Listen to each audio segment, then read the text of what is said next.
our dwelling place in all generations, before the mountains were brought forth, or ever thou hadst formed the earth and the world, from everlasting to everlasting, thou art God. We invoke you as if we must be summoned from elsewhere, but you are the ground on which we stand, the spirit in which all that is good takes life and breathes. We bless you for this college, for her students, present, past, and those to come, for her teachers and overseers and servants, her donors and friends. In all of them, sweet wisdom and the righteousness of knowledge have been loosed in the world. Today we bring to a close yet another year of learning and teaching, of forming and being formed. We thank you for it, and especially we thank you for those who are about to leave this place for the next step on their journeys, for our graduates. Grant us joy in them, joy in this occasion, joy in the heritage you have led us to make our own. Give us strength to honor it in our lives and to confess all that is good, wise, and true. In your name, O Holy One, we pray. Amen. Please be seated. Parents, grandparents, step-parents, members of the faculty, and of the administrative and professional staff, and trustees, guests, members of the class of 1992,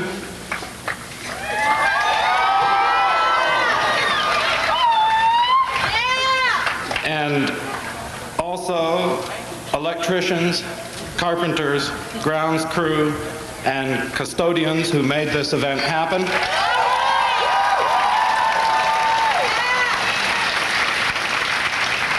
Welcome to all of you. Seniors, you've made it. You've arrived. This is the moment when you burst out into what in radio days was called the big world.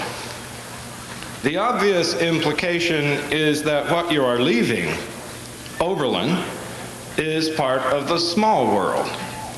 And in case you haven't noticed, it is. So take a moment now to savor this small square in a small college in a small town. Life in miniature. This place was deliberately created as a small world, but by men and women who understood that big things can arise from such a microhabitat. From tiny Oberlin, they intended to improve the larger world. Now, over the centuries, many great achievements have come from small worlds. The population of Periclean Athens was a mere 160,000 citizens, roughly the weekly attendance at the Bronx Zoo. At 40,000, the entire population of Renaissance Florence would not half fill the stadium for a Browns Steelers game. And beautiful Kyoto in Japan numbered 50,000 citizens at its zenith, roughly the number of employees at the Disney theme parks. And modern life has little use for such small worlds. Instead, we focus on global communication, mass popular culture, vast data banks, and national or international trends in the economy, society, and intellect.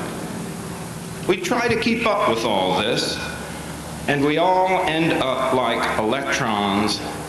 We are everywhere and nowhere.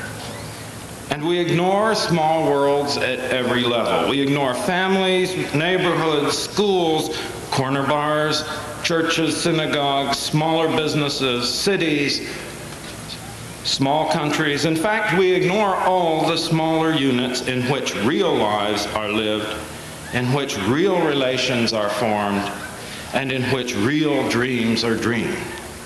We ignore them, maybe because they seem irrelevant, or because, at their worst, they can foster narrowness and exclusiveness. Yet, small units count. They're in fact the source of much progressive change. For example, most of our best national legislation is passed first at the state level. The economic boom of the 1980s was fueled largely by smaller firms. The civil rights movement grew out of small settings like the Ebenezer Baptist Church, not national groups or parties. Big countries like India, Brazil, and Russia are in trouble, while smaller countries like Taiwan, Belgium, South Korea are booming. In music and the arts, it's the small ensembles and small exhibitions that are breaking new ground, not the overblown behemoths. In each of these cases, small worlds offer the possibility of immediacy, focus, intensity, and individual fulfillment. But the question remains, is there really a connection between these micro worlds and the macro world? Or are the small units simply safe havens for those unwilling or unable to face the bigger realities? For an answer, I turn to Edward Lorenz, a meteorologist. Lorenz showed that all meteorological phenomena are linked to each other and how minute changes at one point on the globe can affect weather patterns everywhere.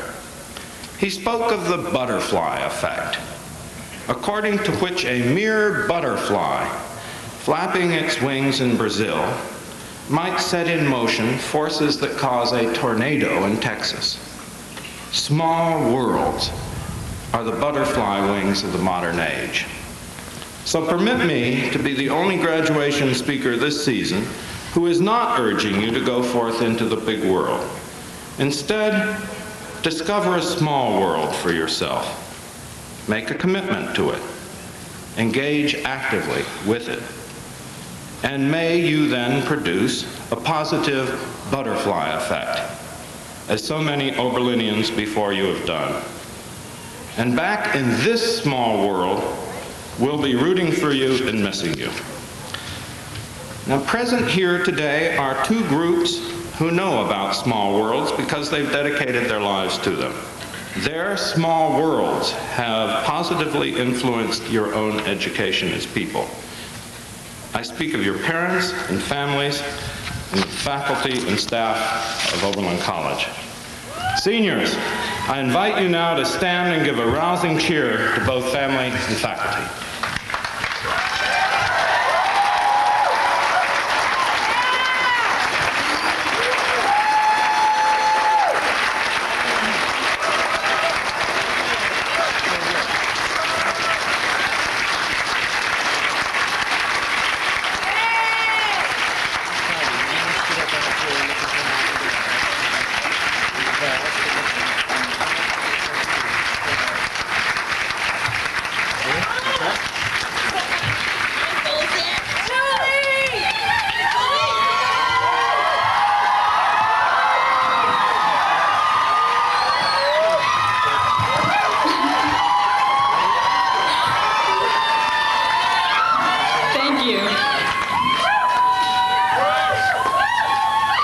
Congratulations, Oberlin, class of 1992. This is a joyous day for us. I am proud to graduate among you, and I am overwhelmed with gratitude towards the people whose support has kept us during our years here. I would like to thank the communities that have sustained us at Oberlin. Communities that aren't granted to us, but that we create and shape through our investment in the people with whom we live. For many of us, financial, political, and spiritual struggles have defined our college experience as we have worked to get here and stay here. These struggles have forged a commitment that has brought us to this day. I would like to celebrate with you even as we remember those who started with us but who are not graduating today, the 30 students per year who are forced to withdraw for financial reasons.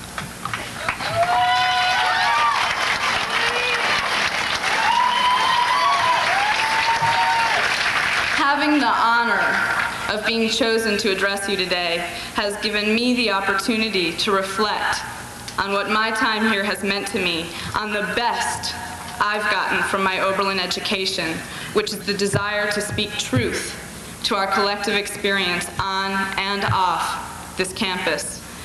My time at Oberlin has helped me to learn that the pursuit of truth is neither as elusive nor as subjective as we've been taught to believe.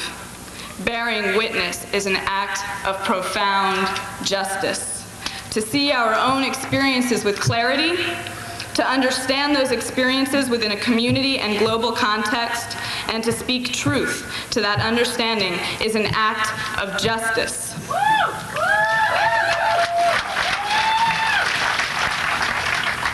4.5 years ago, I was accepted to Oberlin under the need-blind admissions policy. Had I enrolled even a year later, I would have been unable to attend due to the erosion of this policy, and I would not have been alone. Education is becoming harder and harder to obtain in this country. George Bush has indeed proven himself to be the miseducation president, limiting educational access to all but the wealthy and demonstrating a particular commitment to curtail the education of students of color in colleges and universities.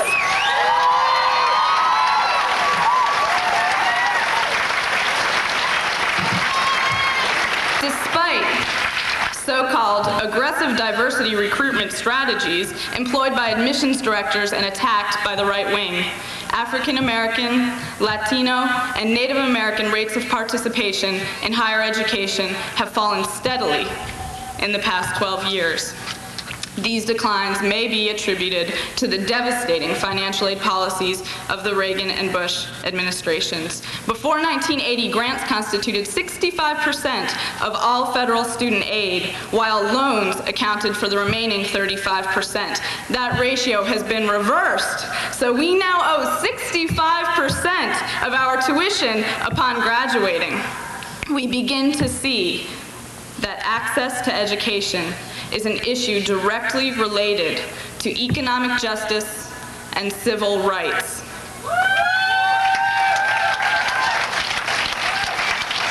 The only place in this country where it is more expensive to retain youth than in college is in jail. The average cost of incarcerating a juvenile in America is $29,600 a year. Yet more young African American men are imprisoned annually in the United States than in South Africa, certainly more than are enrolled in institutions of higher education. Education is a human and a civil right. We are not engaged in struggle to lower tuition rates and increase financial aid simply so we can make it quickly through college, graduate, and move on to high-paying jobs. In the words of Bernice Johnson Reagan, education can either be a tool of your liberation or the bars behind which you are enslaved. We are training ourselves for a long-term commitment to social justice. Our education presents us with the responsibility of privilege. Rather than denying that privilege, we must all work within our own fronts to redefine notions of self-interest in the interest of truth.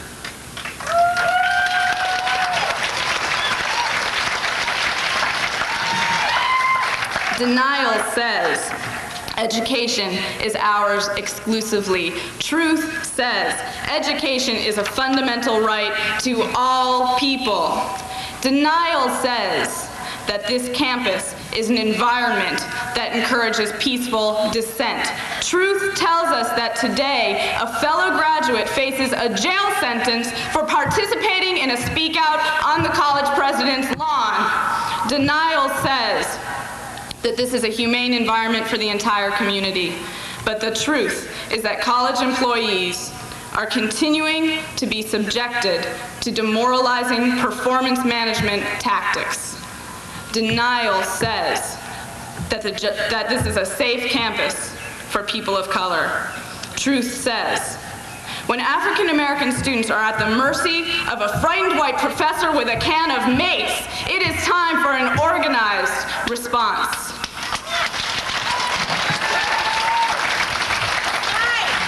Denial says the justice system is working. Truth says the acquittals of Rodney King's assailants sent a clear message to people of color in this country that police brutality is as American as apple pie. Denial says South African apartheid is over. Truth says we refuse to stand idly by while our tax dollars continue to pay for the violent oppression of black people throughout the Southern African region. Freedom is an issue of physical safety. In South Africa and Los Angeles and towns across America, it is physically dangerous to be a person of color. Being a lesbian or a gay man of any race is physically dangerous, even at our own bars and even in our own neighborhoods. Being a girl of any race is physically dangerous across every inch of America in a culture which supports the rape of girls. Denial says that sound judgment precludes rape. Truth says a third of us carry rape with us every day.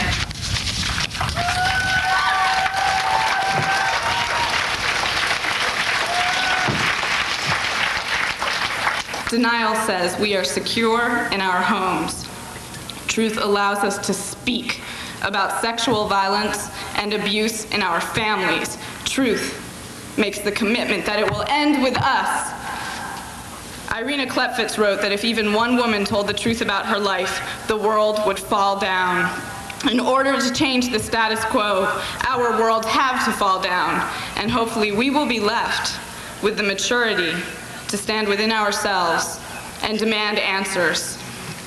We are living in fearful times, and I believe that the most profound thing our education teaches us is to look at the legacy our generation has been handed with clarity, to know that we are living in a frightening and regressive nation during some of its most dangerous days, and to embrace that reality. Assata Shakur has written that a wall is just a wall. It can be broken down, and people have been doing it for centuries. These are the times. We are the people. I am always being told that our generation is like any other, but I disagree. I believe that we are living in an era of particular intensity and frequency, that the stakes are even higher, the pressure greater, the need to act, and the cultural resistance to action even stronger.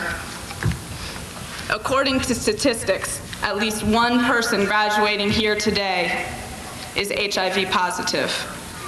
Literally speaking, we all need to be tested and know our individual HIV status. But collectively speaking, we have no choice but to embrace the knowledge that we are all HIV positive. Choosing to ignore it is choosing to lie. This generation never lived in a world without AIDS. These are the times. We are the people of these times. Our responsibility and ultimately our freedom is laid out before us. It is work that defines our integrity. In the words of Dhoruba Ben Wahad, when our children ask us, "Mom, where were you during the revolution of 1999? We should be able to look them straight in the eye and say, well, honey, I remember throwing bricks at that shit.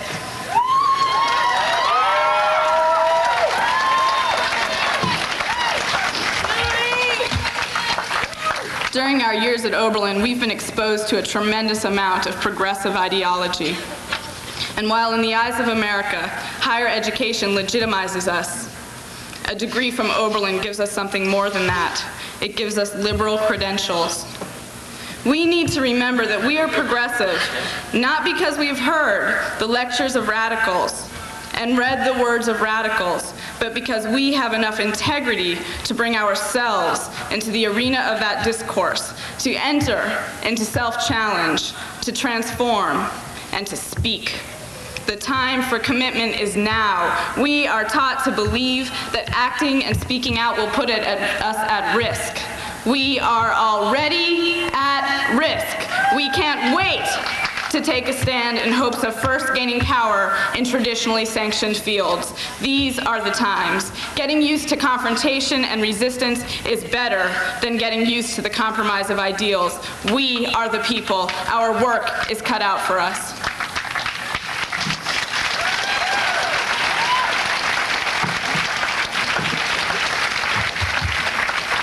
What has our education taught us?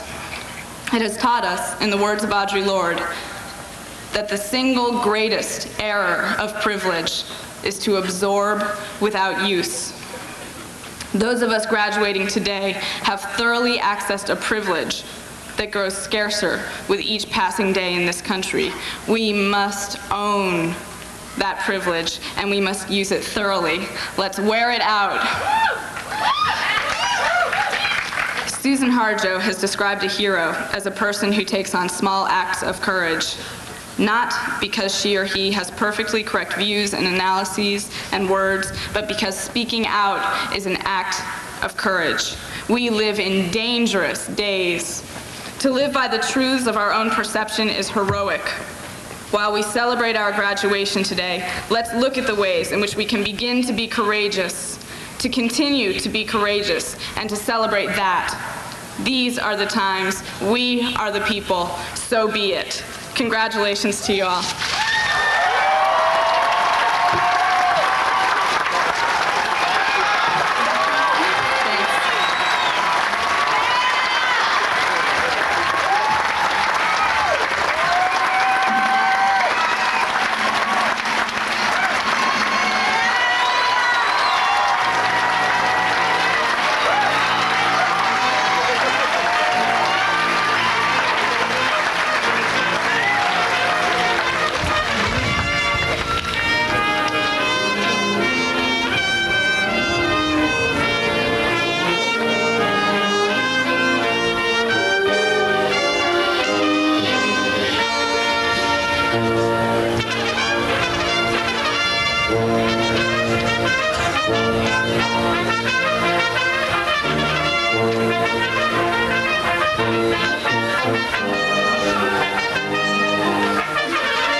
I call your attention to the announcement of degrees granted since commencement exercises of May 1991, printed on page 2 of the program of the day, and also to the announcement of awards and prizes. Those students graduating with distinction, those elected to Phi Beta Kappa, to the Society of Sigma Xi, to Pi Kappa Lambda, and to the award of individuals, prizes, scholarships, honors, and fellowships on pages 4, 5, 6, 7, and 8. I'd like to add to that list the GE Foundation Academic Fellowship awarded to Lenore Horner, awarded too late for inclusion in the program. Please join me in celebrating the accomplishment of these graduates.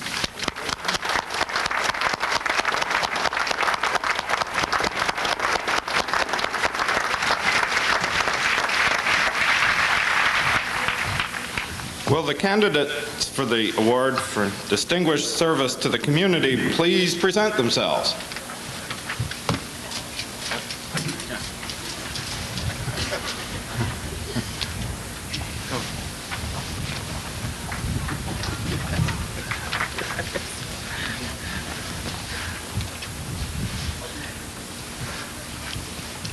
Mr. President, our communities are much better places to live for all of our citizens because so many people volunteer their services on a regular basis. Few people, however, can compile such a record of extraordinary service in so many different aspects of the community's life as have Anne and John Elder. Graduates of Oberlin College with the class of 1953, they kept strong ties with their alma mater, though the next 20 years took them to Japan and then to the East Coast as they pursued their separate careers. Then in 1975, they returned to Oberlin, Anne to work with the Lorraine schools, and John as senior minister of First Church and as alumni trustee of the college shortly thereafter. Since then, it is difficult to think of an important service activity in the Oberlin community that one or the other of them, or both, were not involved in, or indeed were not instrumental in getting started. Shansi, the nursing home chaplaincy, the Oberlin Community Services Council, the Parent-Infant Enrichment Program for teen parents, the hospital chaplaincy, the Oberlin Overground Railroad Coalition for Central American Refugees, Lorain County Habitat for Humanity, Kendall at Oberlin. The list goes on, and to it must be added the countless contributions that they have made as individuals, welcoming the needy, the differently abled, the refugee to their own home, and generally fostering peace and justice in the community as well as around the world.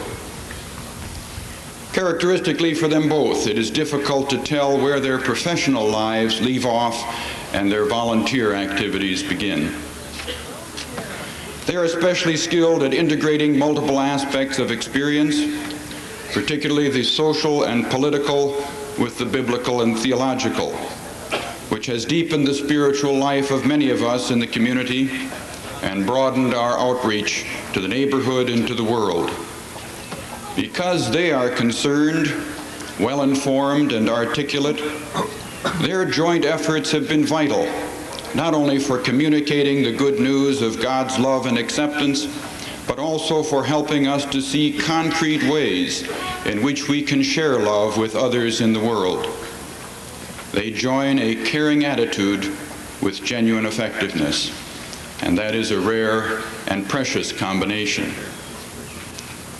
Mr. President, it is a real pleasure and a genuine honor to present Anne Cartmel Elder and John Dixon Elder, effective caregivers to Oberlin, for the 1992 Award for Distinguished Service to the community.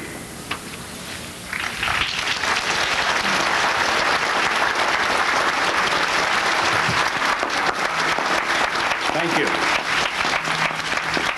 Anne Carty Elder and John Dixon Elder of the Oberlin College class of 1953, tireless caregivers to the community and effective agents of love, peace, and justice.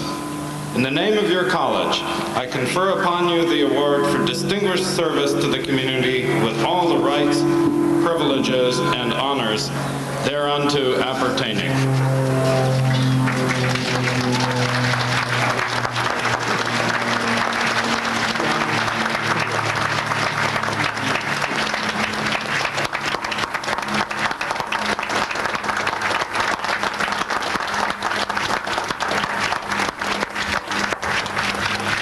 Will the candidate for the honorary degree of Doctor of Fine Arts please present herself?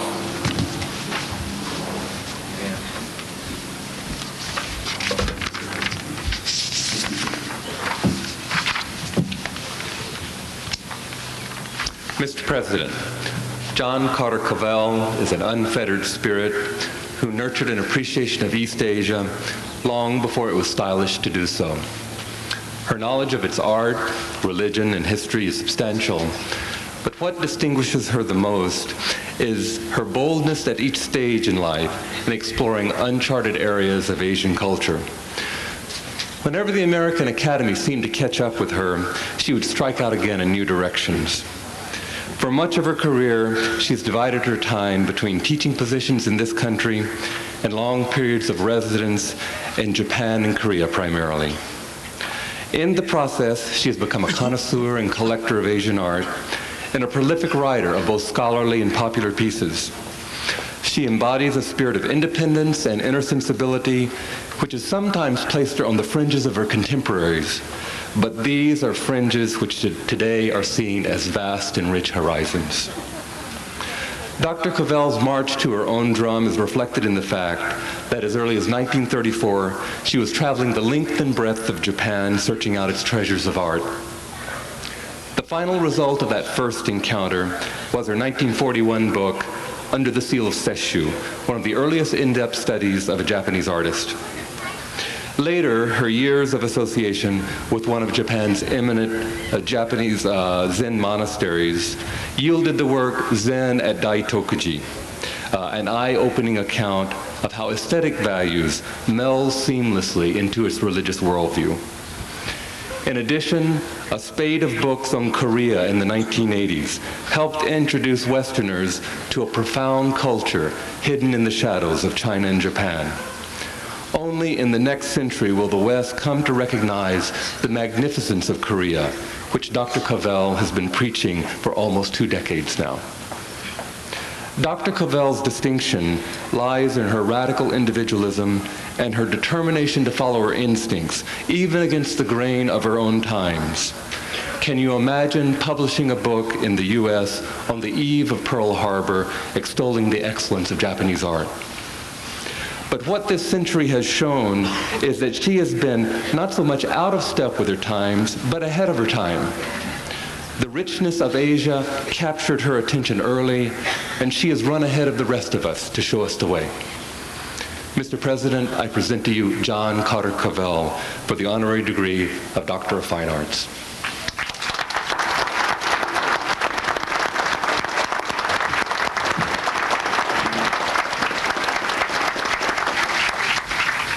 John Carter Cavell of the Oberlin class of 1930, sojourner of Asia, connoisseur of its arts, caroler of its culture.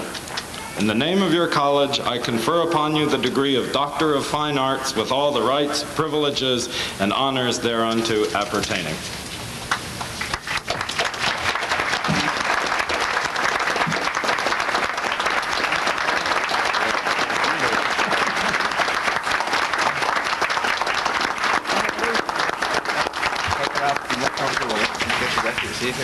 Will the candidate for the degree of Doctor of Laws please present herself?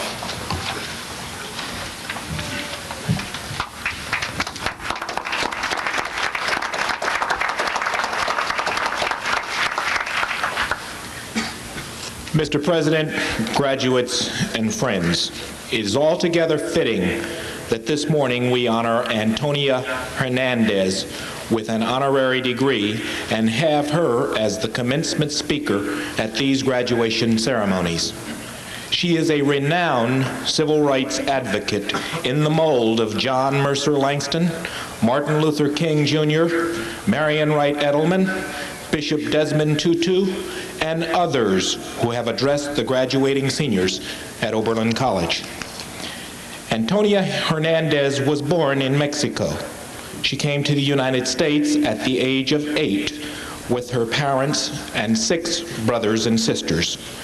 She comes from a humble background. Her father was a gardener and her mother was a homemaker. Indeed, Antonia actually worked as a migrant laborer for the first several years after she came to the United States. But her fiercely proud parents instilled in her a strong personal commitment to education and a desire to help other members of the Latino community. She graduated from UCLA in 1970 with the intention of becoming a teacher. However, she went to law school because a legal career offered her a greater chance to challenge injustice against the Latino community. She received her JD degree from UCLA in 1974. Her legal career has been entirely devoted to community service. She has been a staff attorney for the Los Angeles Center for Law and Justice, for the Legal Aid Foundation of Los Angeles, and served as staff counsel for the Judiciary Committee of the United States Senate. In 1981, she joined the staff of the Mexican American Legal Defense and Educational Fund, becoming president and general counsel in 1985. When she took the helm, MALDEF was a solid civil rights law office with a $2 million annual budget and a significant deficit. During the first 5 years of her tenure as president, she more than doubled the budget, increasing it to over $5 million, and eliminated the deficit. MALDEF was at last financially able to bring big, important, and expensive litigation. In 1988, she directed MALDEF to file a voting rights case challenging the discriminatory gerrymander of the Los Angeles County Board of Supervisors. After the 1980 census, the all-white board had redrawn the lines to ensure their re-election, despite the enormous increase in Hispanic voters. LA County spent over $6 million on the case, but MALDEF prevailed, and the district lines were redrawn.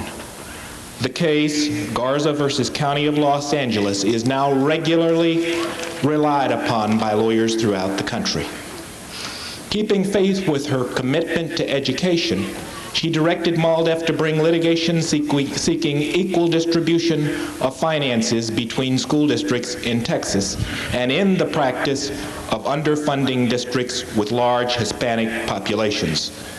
After a 3-month trial in 1989, the courts ruled for MALDEF, and the legislature made a reallocation of funds. Still unsatisfied, Antonia objected to the reallocation, and after another lengthy trial, the courts again ruled for MALDEF. A further reallocation is now in progress. Texas also has very few of its higher education facilities in South Texas, where there is a large concentration of Mexican Americans. Antonia directed MALDEF to sue, and the courts have now ordered Texas to place higher education facilities in South Texas. Through the leadership and vision of Antonia Hernandez, MALDEF has become the most effective national organization advocating on behalf of Latinos. It stands in the forefront of the battle for increased employment and educational opportunities and opposes discriminatory immigration laws. As a young lawyer, Antonia was one of the leaders in organizing the coalition of civil rights groups which supported passage of the Voting Rights Act of 1982. She is now fighting for extension of the bilingual provisions of the Voting Rights Act, which will expire in August of this year. Those provisions provide enormously important protection for the effective vote of Latino and other language minorities. With her leadership, I am confident that Congress will extend the law. We are not alone in honoring Antonia Hernandez. Among her many honors, the government of Mexico recently presented her with its Golden Eagle Award, the equivalent of the United States Presidential Medal of Freedom. She was the first American and the first woman to receive this coveted award. Mr. President, I am proud to present to you Antonia Hernandez for the honorary degree of Doctor of Laws.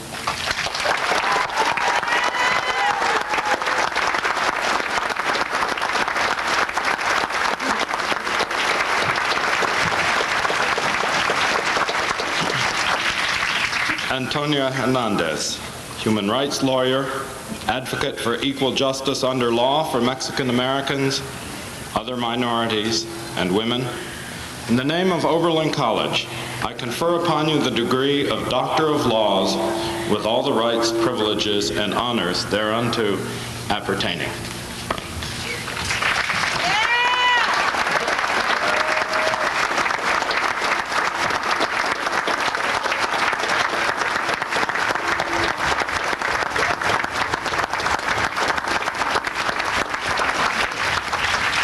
Will the candidate for the honorary degree of Doctor of Science please present himself?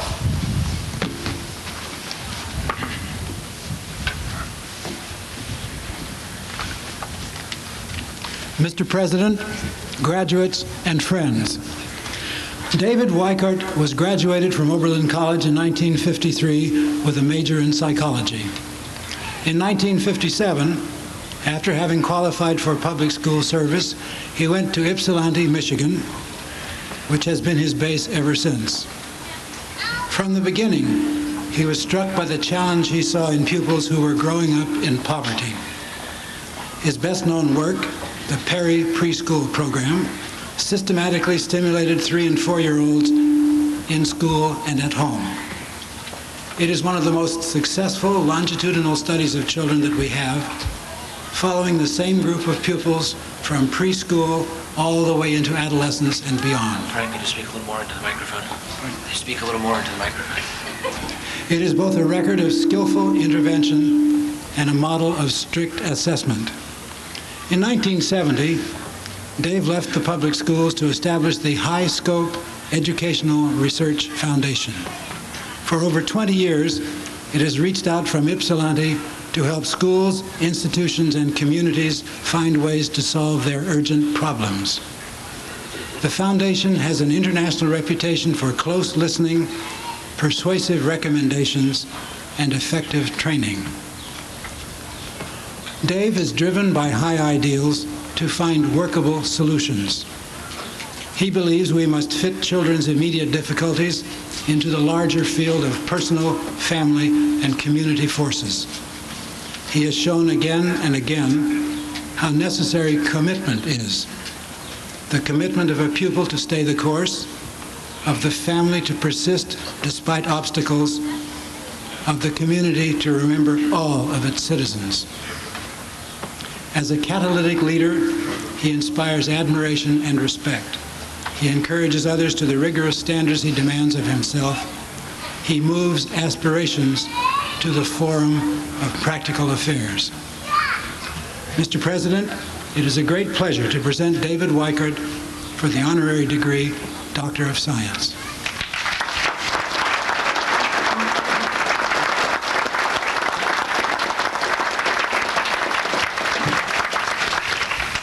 David Weichert of the Oberlin College class of 1953, catalyst for better schooling, careful organizer of effective social programs, inspiring leader. In the name of your college, I confer upon you the degree of Doctor of Science, with all the rights, privileges, and honors thereunto appertaining.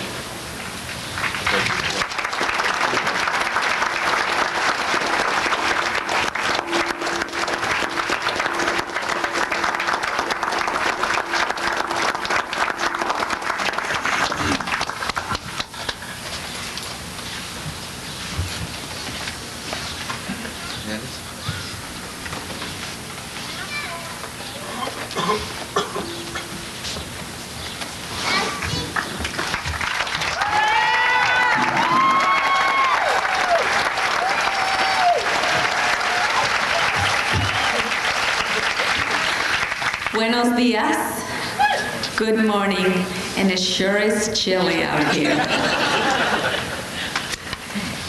It is indeed a pleasure to be here with you today. And first, I want to congratulate you, the students, for this is a significant achievement in your life. I also want to congratulate the parents who have sacrificed to ensure that their children receive a quality education.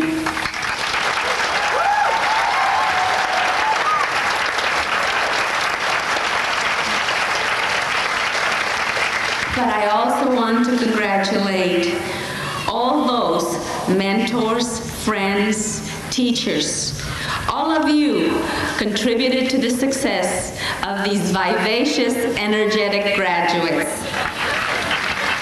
And yes, graduates, as you glow with pride at this most important achievement, remember, you did not do it alone. You were supported and nurtured by many, many others.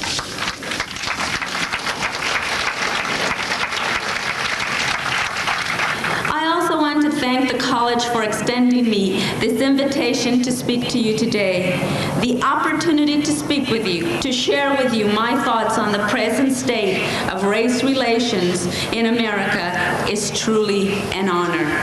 And I feel that I am among friends and like-minded people, that you too are preoccupied with what is happening in America today, that the foundation of this country is being shaken to the core, that our national motto, E pluribus unum, out of many one, is facing its greatest challenge, and that the common thread that has held us together is at a breaking point.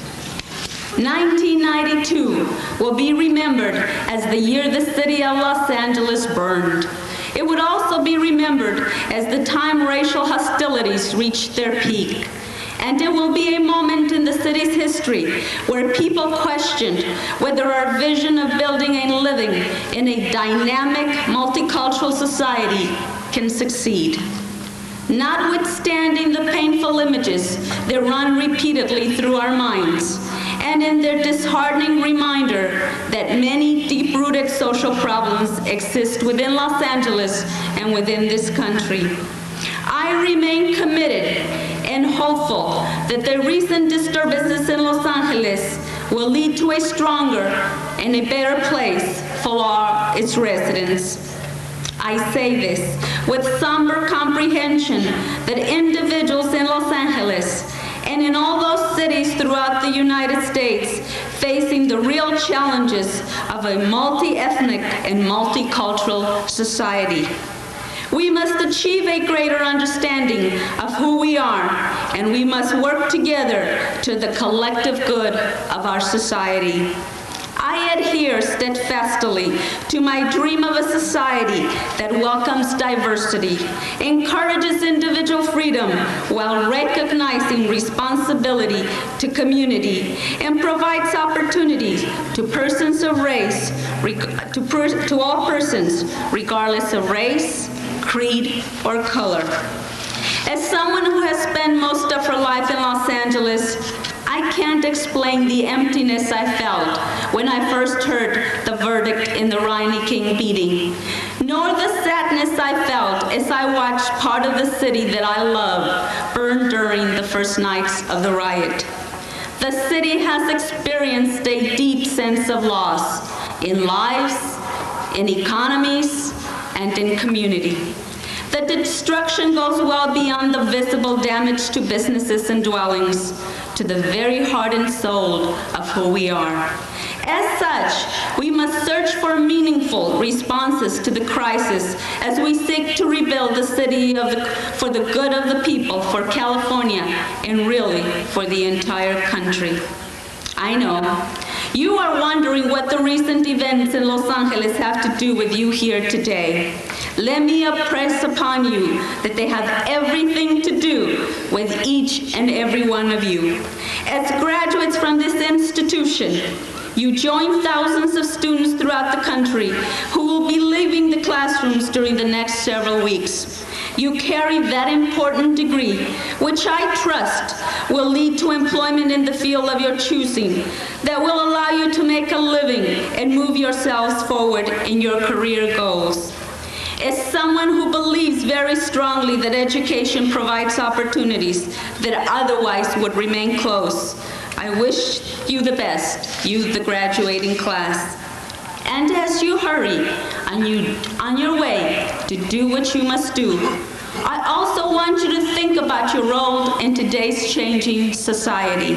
Think about how you are going to help us achieve a greater understanding of who we are, how you will help us work together to our collective good. You are armed with the academic tools that will allow you to make a difference for yourself and for others. That is, if you choose to do so. Americans are very proud of the fact that this country was founded on the principles of individual freedom.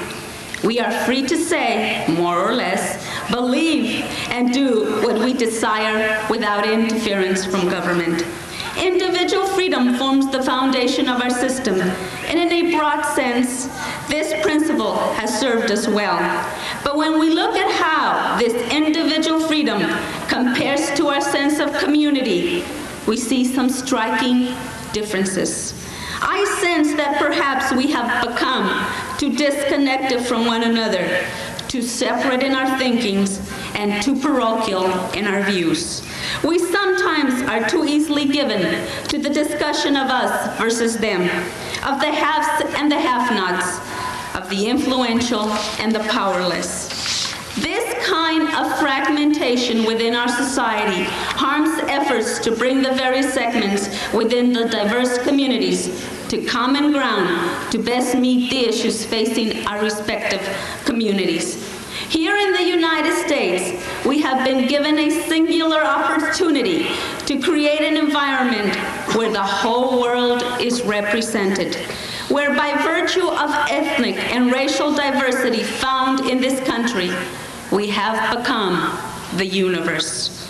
Getting to know one another and learning to live together in mutual respect and understanding is not an easy process, as recent events have demonstrated.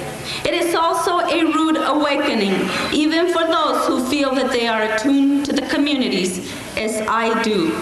For example, because I maintain good relationships with leaders in the African American and the Asian communities at the local, regional, and national level, I became easy to believe that respect, friendship, and understanding I share with different groups were shared by those living in the community that I represent.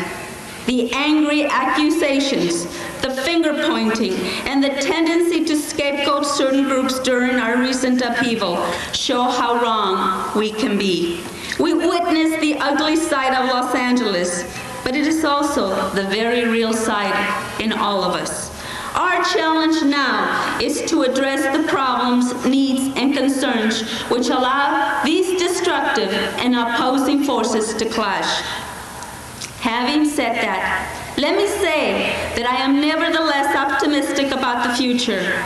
I am optimistic because I believe we can create an environment which protects the individual freedoms we cherish, but which also gives greater value to characteristics that enable individuals to show compassion and empathy and to be responsible for the conditions of others. The disturbance in Los Angeles shows how destructive individuals can be when they feel they have nothing to lose and feel closed off from the process of change. But we also saw how people generously reached out to help those who were victims of the rioting and the violence. And we must concentrate and strengthen those feelings and sentiments as we seek to rebuild our communities. We are all aware that our world is changing, and changing more rapidly than some of us can fathom or respond to. We hear about the dramatic demographic changes in this country, and from the doomsayers who would have us believe that diversity is a sign of weakness in our infrastructure. I believe that we haven't heard enough about the positive side of this country's diversity. We can all learn from one another, exchange and borrow cultural values that energize and strengthen us as a people, as Americans. These are particularly challenging issues to confront as you make your way into the real world. We adults have floundered in our efforts, but we keep trying, and that is what's important to remember. There is this continual need to be able to effect change. It is heartening to know that there's always the next generation to carry on this movement, individuals like yourself who are graduating today. And as you travel down the path to what I hope is wonderful success, I also want you to remember to assume certain sense of responsibility to your community. There are any number of ways to serve your entire community and to bring it closer together. Our educational institutions play an important role in educating our students in race tolerance. By the time a child reaches kindergarten, he or she has been exposed to bias and prejudice against one group or another and understands how power and privilege are connected to race. Children literally absorb prejudice and bias from their parents, other family members, family friends, and the portrayals we see in news and entertainment media. It often is difficult to counter all the negative images that confront us every day, many times subconsciously, but we must nevertheless strive to do so while we go to school to broaden our horizons from an academic perspective. We must also use the campus setting to discuss issues of racial intolerance, cultural ignorance, and ethnic stereotypes and attitudes. Recent circumstances have dictated that we develop strategies to address the concerns and issues facing not only Latino, African American, and Asian communities, but the entire nation as well. You must be willing to assume the mantle of responsibility to work to resolve these problems. And I would urge the Latino and African American minority students among you to assume an even heavier charge. The rate of Latinos and African Americans attending colleges remain a small percentage of the students completing high school. If you are Latino or African American, you must assume the responsibility of serving as role models for those students who come after you. Our failure and our success are not ours alone. Our failure and our success is that of our community. You must be willing to speak at youth conferences and career day workshops, delivering the message that Latinos and African Americans must complete high school and also go on to higher education. You can play an extremely important role in helping other students know that they are capable of reaching for the stars. And we must work together to re-energize our democracy. Americans stand for one fundamental principle, that we are a democracy, a form of government of the people, by the people, and for the people. We have gone to worse to preserve this principle, and many have died in the process. Yet, today, our democracy is in a coma, dying for lack of interest. We don't vote. We have become cynical and lazy. Our current president was elected by less than 25% of the population. We voted for term limits because we have lost the courage to hold elected officials accountable. Recently, I read an article. A Kurd had stood in line for hours wanting to be the first to vote. And when asked why, he stated, "This is the first time I've ever voted. I never dreamed there would be a free election. For years, I've been dreaming of democracy." Well, here in America, we have forgotten how fragile a democracy can be. And unless we turn on, we vote, we participate, and we hold our elected officials accountable, and once again we believe in our institutions and in our form of government, we will lose it. Vote. Vote Republican, vote Democrat, vote Independent, and if you don't like the people representing you, vote them out. Run for office, but vote and vote for change.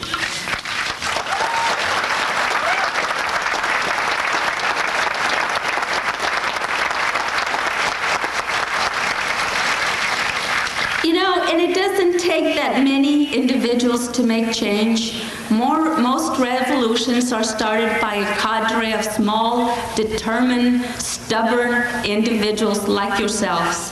And that is all that it takes. And I honestly hope that some of you here today will consider how you can contribute to the important work that needs to be done to make this country the land of opportunity, equality, and justice for all. While we have made some important strides, we still have a long ways to go. For example, I recently read about an environmental conference taking place in one of this nation's cities. The participants weren't talking about clean air and water and the Rocky Mountains, but we're talking about waste industries establishing new plants in minority areas and lead contamination from smelters next door. These were environmental and health issues, yes, but there were also issues issues of justice, and I was reminded of why I decided to become an attorney. Becoming an attorney wasn't something I planned as a Latina and as a woman in the 60s. You just didn't plan on being a lawyer. In fact, I decided to go to law school while I was a graduate student in education, wanting to be a teacher. And I do not, fault being a teacher. That is my passion and that is my love. But at that time, we were in the middle of the 70s, the 60s, the turmoils. There were police brutality issues. Doesn't it sound familiar? There were issues of student walkouts. There was issues of discrimination. And I felt that the rights of the Latino community were not being represented. I remember thinking that I wanted to acquire the skills necessary to allow me to work within the legal system, to work with the rules and the statutes that govern our society, to be able to make substantive and long-lasting change, to make this country a more equitable place to live. I knew then that I could not look for simple or short-term remedies to address the surreal social economic disparities and the feeling of hopelessness felt by many who live in this country. I knew that it would be hard work and that it would take an entire lifetime to ensure that the voice of the less powerful segment of our society were heard. I hope that some of you will actively work to bridge the gap between the various groups living within this country. I'd urge you to work to dispel stereotypes and increase social awareness within the various groups, and to explain how our diversity is our strength. Try to positively affect the lives of those who are not as fortunate as you. Try to make this a more equitable society. And now I return to South Central Los Angeles for a moment, because it symbolizes the challenges that many of our cities are facing. We must rebuild not only the physical structure which was burned or destroyed during the riot, but the moral and spiritual fabric within our communities. We must build upon the concept of community and the public covenant. We must all work together to ensure that each of us has an opportunity to reach the American dream, to provide a good education for our children, to live in safe neighborhoods, to get a job, to provide for a family. The nation is watching as the people of Los Angeles determine our course of action. Those who look with derision at our attempts to be a world city are placing bets that we will not effectively meet this latest challenge, that we will be held back in our efforts to make a difference.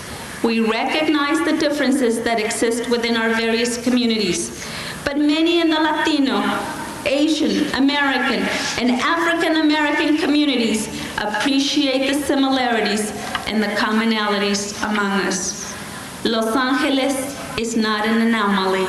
It is the picture of the future of this country. Everyone must have a vested interest in seeing that we succeed, because if we fail, the future does not bode well for the U.S. nor for the rest of the world. The real American dream is people of different races and ethnic groups learning to work together, to understand and respect one another. I honestly hope that some of you here today will actively contribute to the important work that lies ahead of you. And I, in some ways, turn over that difficult task to you. It is sometimes easier to speak, to complain, and yes, to whine. The hard work of change takes dedication, commitment, hard work, and a vision. You will be tested. I wish you the best of luck. Thank you.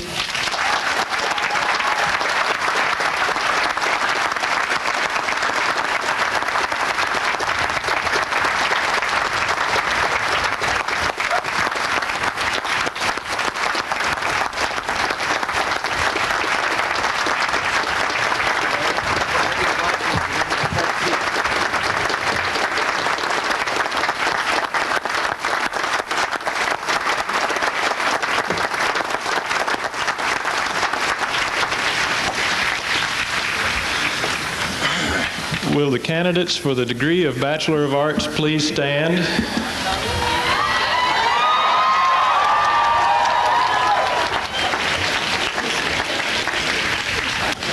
Mr. President, these candidates have successfully met all the requirements for graduation and are recommended by the faculty of the College of Arts and Sciences and the general faculty for the degree of Bachelor of Arts. On this recommendation, and in the name of Oberlin College, I confer upon you who have completed the prescribed requirements, therefore, the degree of Bachelor of Arts, with all the rights, privileges, and honors thereunto appertaining, and I invite you to receive the diploma which certifies that degree.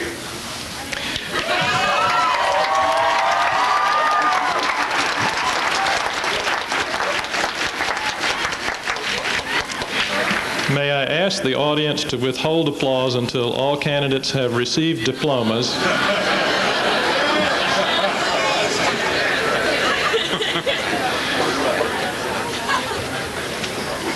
Julie Eve Gozan, President of the Senior Class.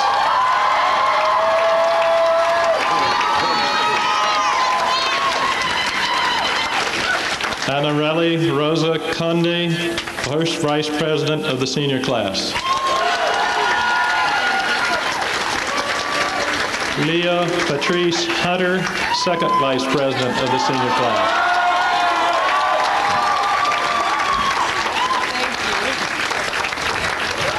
Maud Alice Abil, Oliver Policarpio Abiog, Daniel Lawrence Edelman, David Eli Adelson, Allison Louise Ahern, Darren Roy Albright,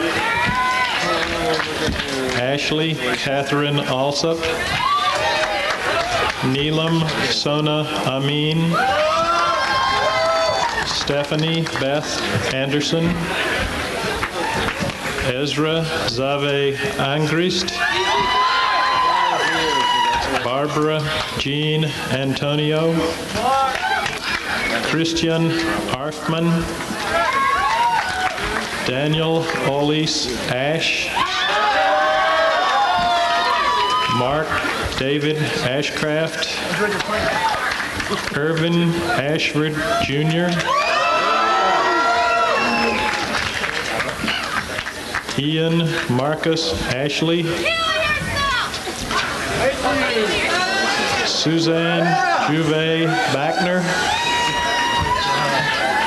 Brene Lee Bailey, Heidi Margaret Baker, Richard J. Balsano, Jason Bartholomew Barone, Peter L.